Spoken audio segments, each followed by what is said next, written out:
A single drop can dissolve your bones. A smell can empty an entire city. A molecule can explode from nothing at all. No trigger, no spark, no warning. These aren't horror movie props.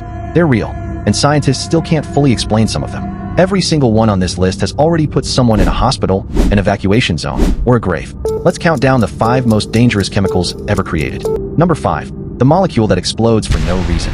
In 2010, German chemists created something that shouldn't exist. They called it Azidoazide Azide. It packs 14 nitrogen atoms into one unstable molecule.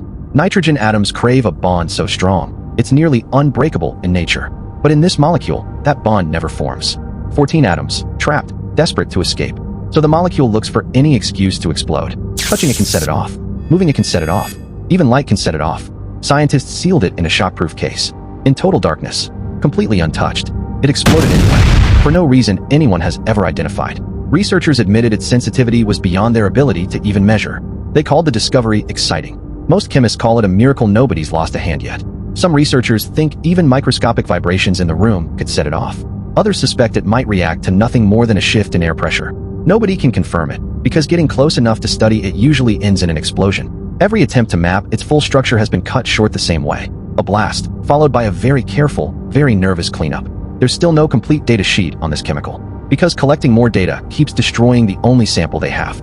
And this is only number 5. Number 4, the smell that emptied a city. This one won't blow up in your face. It'll make you throw up from 3 football fields away. No fire, no blast, just pure, weaponized stench. Meet thioacetone, the most horrifying smell ever recorded.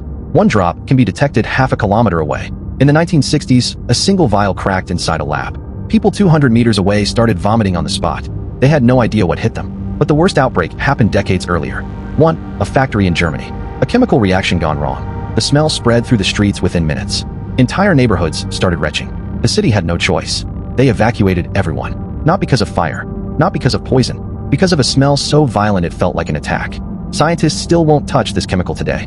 Nobody wants to be the one who breaks the seal. Some describe the smell as rotting garlic mixed with sewage and burning rubber. Others say there's simply nothing on Earth to compare it to. The human nose can pick it up at concentrations measured in parts per trillion. That's not an exaggeration. It's documented, tested, and terrifyingly real. It doesn't just linger in the air either. It clings to fabric. It seeps through door seals. It stays for hours. A basic mask won't save you from it. And that's exactly why almost no lab on Earth keeps a stockpile of it today. And it doesn't even crack the top 3. Number 3. The poison that hunts you from the inside. This is where it stops being about explosions. This is where it gets personal. Because this chemical doesn't need a spark or a flame to end you. It just needs one breath. Dimethylcadmium doesn't just kill you. It kills you twice. The moment you inhale it, it's already in your bloodstream. It hunts down your lungs, your kidneys, your liver, all at once. If you survive the first few hours, don't celebrate. It's also brutally carcinogenic. It poisons you today and plants a cancer time bomb for later. The scientist who discovered it never made it past 37. He died in his own lab. And there is no safe way to clean up a spill. Water makes it explode. Friction makes it ignite. Even leaving it alone creates an explosive crust on its surface. Just a few millionths of a gram in the air can hit toxic legal limits. An amount too small to see with the naked eye. By the time you notice symptoms, it's often already too late. Early warning signs can look like nothing more than a mild cough. That's what makes this chemical so deceptively dangerous. It doesn't scream at you the way a burn or a sting would. It works quietly, in silence, while the real damage builds underneath. Some real-world exposures weren't even identified for days. By then, the person had already been exposed multiple times over.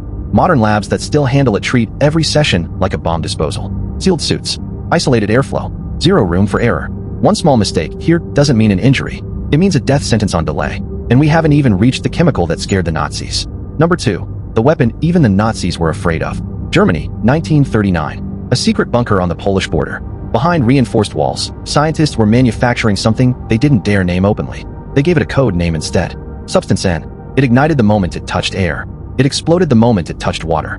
It burned at over 2,400 degrees Celsius. Hot enough to melt an enemy bunker into liquid rubble. The plan was to load it into flamethrowers and unleash it on the battlefield.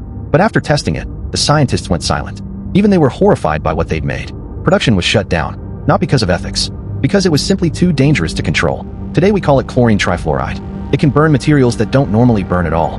Bricks, asbestos, even ash that's already been incinerated once. In the 1950s, a shipping tank cracked by accident in the US. 1 ton spilled onto the floor.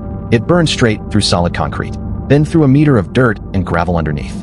A witness on scene said it plainly. The concrete itself was on fire. The original German plan called for 90 tons of it every single month. Wartime shortages meant they never made more than 30 tons total. Some historians believe that shortfall alone may have saved thousands of lives. Even the storage containers weren't fully safe from it. The chemical scorches the inside of anything it touches instantly. It leaves behind a paper-thin layer, almost like emergency armor. That thin layer is the only thing standing between containment and catastrophe. One crack, one weak seam, and the reaction starts before anyone can react. If something this violent only makes number 2, brace yourself. Number 1. The acid that dissolves everything it touches. Every acid gives away a piece of itself to attack. The faster it gives that piece away, the more violent the reaction. Sulfuric acid gives it away hard. Fluoroantimonic acid makes sulfuric acid look like water. It's 10 quadrillion times stronger. It doesn't just react. It rips itself apart in the process. And it takes everything nearby down with it. Skin, muscle, bone. Fluorine has a special hunger for calcium, which means it goes straight for your skeleton. There is exactly one material on Earth that can contain it. Teflon, bonded by the strongest chemical bond known to science. Everything else, this acid destroys on contact. It eats through glass like tissue paper. It melts through metal in seconds. You can't put it in a syringe. You can't study it in a normal lab. It would eat straight through the equipment. All scientists can really do is observe it from a safe distance. One stray drop of water in the air can trigger a violent reaction. There's a reason almost no lab on Earth is equipped to handle it. One mistake here isn't measured in dollars. It's measured in permanent, irreversible damage. Even mixing it requires a fully sealed, oxygen-free environment.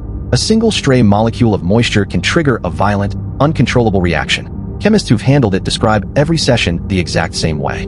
Slow, deliberate, never ever rushed. That's not caution, that's survival instinct.